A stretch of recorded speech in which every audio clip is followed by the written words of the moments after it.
आइए तो अब हम दोहराते हैं अब तक हमने क्या क्या पढ़ा है इस अध्याय में।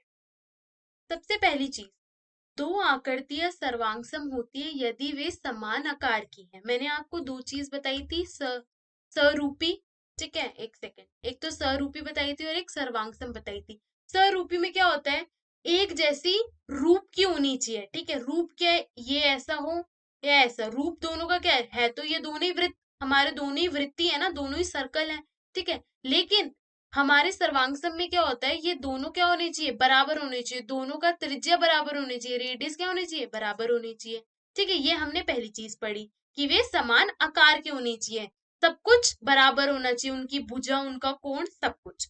दूसरी बात हमने क्या पढ़ी, एक ही त्रिज्या के दो वृत्ति सर्वांगसम होते हैं। एक ही त्रिज्या मतलब सेम रेडियस, ठीक है। अगर ये वाला सर्कल मेरा 5 सेंटीमीटर रेडियस का है और ये वाला सर्कल भी मेरा क्या है, 5 सेंटीमीटर रेडियस का है, तो ये दोनों वृत्त क्या है, सर्वांगसम है, ठीक है। त्रिज्या बराबर होगी, वृत्त भी क्या होंगे, सर्वांगसम।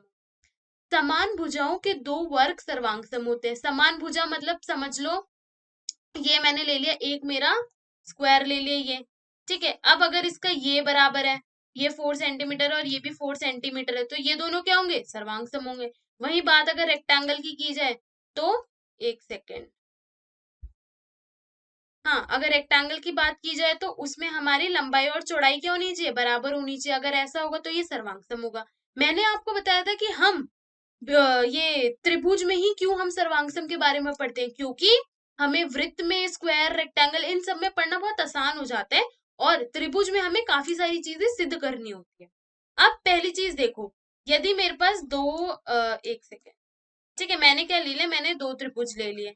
यहाँ पे देखो क्या बोल रहा है ये, अगर मेरा ये त्रिभुज है ए बी सी, दूसरा है मेरा पी क्यू आर, इसमें क्या है, अब ए बी सी तभी कॉन्ग्रुएंट होगा, कॉन्ग्रुएंट मतलब सर्वांगसम, ट्रायंगल ए बी सी सर्वांगसम होगा ट्रायंगल पी क्यू आर के, कब, जब ए बराबर होगा मेरा पी के, बी बराबर होगा क्यू के और सी बराबर होगा किसके, आर के। अगर मैं उल्टा लिख दूं, पी क्यू आर की जगह क्यू आर पी, तो ये गलत हो जाएगा, तो ये कॉन्ग्रुएंट नहीं होगा।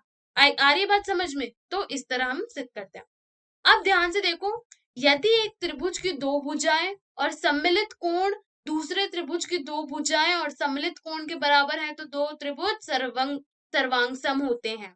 पढ़ने में थोड़ा लग रहा होगा ये क्या बोल दिया मैंने, सिंपल सी बात है जो मैंने आपको पहले बताया। ये दो मेरे क्या है, त्रिभुज है, ठीक है। इन दोनों की ये वाली साइड बराबर हो, ठीक है, ये बराबर है किसके, इसके। ये वाला कोण किसके बराबर है, इस कोण के। और ये वाली भुजा किसके बराबर है, इसके।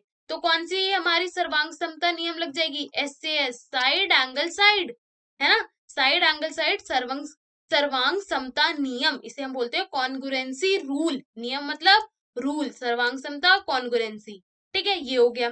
छठा मेरा क्या बोल रहा है, यदि एक त्रिभुज के दो कोण और सम्मिलित भुजा दूसरे त्रिभुज के दो कोण और सम्मिलित भुजा के बराबर हो तो दोनों त्रिभुज सर्वांगसम होते हैं।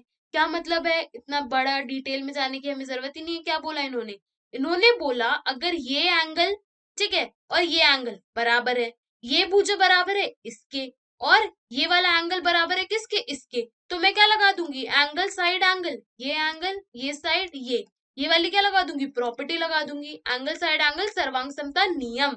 अब आप ये मत बोलना कि मैडम सिर्फ यही वाली चीज बराबर होनी चाहिए, कि नहीं, ऐसा भी हो सकता है बच्चों। देखो, इसमें क्या हो सकता है, ये देखो,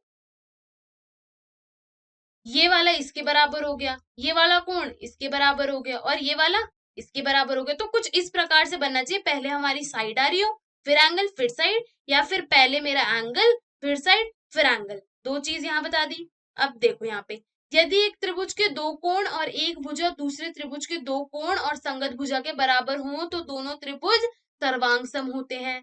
कौन सी प्रॉपर्टी, एंगल एंगल साइड वाली प्रॉपर्टी। क्या बोल रहा है, ये सबसे आसान होती है, इसमें कोई भी दो एंगल बराबर दिखा दो, ये वाला इसके बराबर हो गया और ये वाला इसके बराबर हो गया। अब समझ लो ये वाली साइड इसके बराबर हो गई, या तो ये वाली साइड हो गई, या समझ लो ये वाली इसके बराबर हो गई। अगर ये वाली नहीं हुई तो कोई और समझ लो। तो कौन सी प्रॉपर्टी बन जाएगी मेरी, एंगल एंगल साइड। आ गई चीज समझ में, कोई भी दो एंगल और कोई भी एक साइड आप क्या दिखा दो, सर्वांगसम बराबर दिखा दो, तो क्या हो जाएगा, वो मेरा सर्वांगसम हो जाएगा।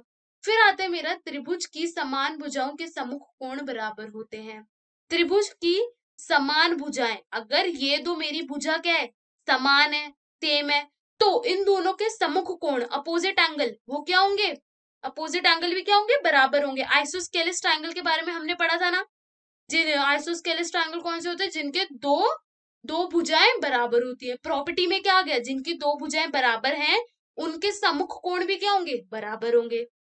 अब क्या बोल रहे हैं, एक त्रिभुज के समान कोणों की सम्मुख भुजाएं बराबर होती हैं। समान कोणों की सम्मुख भुजाएं क्या बोलना चाहते हैं ये, जैसे इसका वाइस वर्सा, अगर मेरे पास ये ट्रायंगल है, ठीक है, एक सेकेंड, ये ट्रायंगल है, इसमें मेरे को पता है ये कोण इसके बराबर है, तो ये वाली भुजा किसके बराबर होगी, ये वाली भुजा इसके बराबर होगी। वही बात है, बस इसको उल्टा करके बता दिया।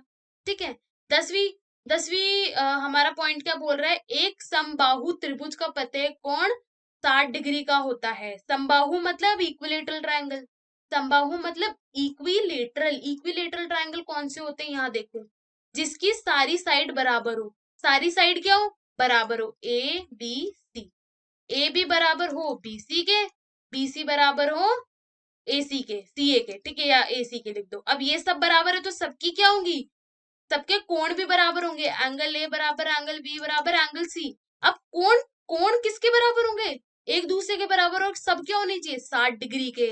इंपॉर्टेंट है ये चीज, यहाँ पे ध्यान दो।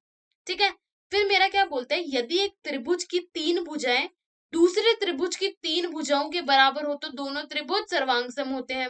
कौन सी वाली आ गई मेरी प्रॉपर्टी, हमने चार तो पढ़ ली, ये तीन तो पढ़ ली, side angle side angle side angle angle angle side, फिर एक होती है मेरी साइड साइड साइड, जो मैंने सबसे पहले पढ़ी थी।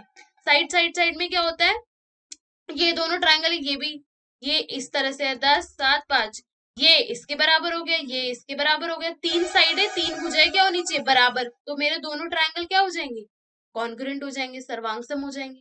फिर आता है मेरा आरएचएस, आरएचएस मतलब राइट हैंड साइड सर्वांग समता नियम। अब ये नियम क्या बोलता है, अगर मेरे दो त्रिभुज इस प्रकार हैं, ठीक है, जिसमें से एक कोण को क्या होना जरूरी है, 90 डिग्री, ठीक है, एक कोण का 90 डिग्री होना जरूरी है। बाकी तुम कोई भी दो भुजाएं क्या कर दो, समान प्रूफ कर दो, समान दिखा दो, या ये इसके बराबर हो गई, ये इसके बराबर हो गई। कुछ अगर एक मेरा 90 डिग्री का और दो भुजाएं बराबर हैं दूसरे वाले त्रिभुज के, तो मेरा क्या होगा, सर्वांग समता नियम सिद्ध हो जाएगा आरएचएस से। ठीक है, अब 13वां पॉइंट क्या है, एक त्रिभुज में लंबी भुजा के विपरीत कोण बड़ा होता है। वही बात देखो, अगर मेरा कोण इस प्रकार का है, ये देखो, सबसे लंबी भुजा कौन सी है, ये, तो इसका जो विपरीत कोण है, इसका विपरीत कोण, सम्मुख कोण, मतलब इसके जो विपरीत है, अपोजिट है, वो क्या होगा, ये भी सबसे बड़ा होगा। अगर ये 10 है, ये 7 है और ये 12 है, ये सबसे बड़ी हमारी क्या है, भुजा, और भुजा के विपरीत कोण कौन सा है, ये वाला, तो ये भी क्या होगा, सबसे बड़ा होगा। नीचे क्या बोल रहा है, अगर मेरा त्रिभुज कुछ इस प्रकार का है, ठीक है, और ये वाला एंगल अगर सबसे बड़ा है, ये सबसे बड़ा है, तो ये वाली भुजा क्या होगी, ये वाली सबसे बड़ी होगी। कोई बात नहीं है, दोनों को एक जैसे कोई अलग अलग शब्दों में बता दिया है।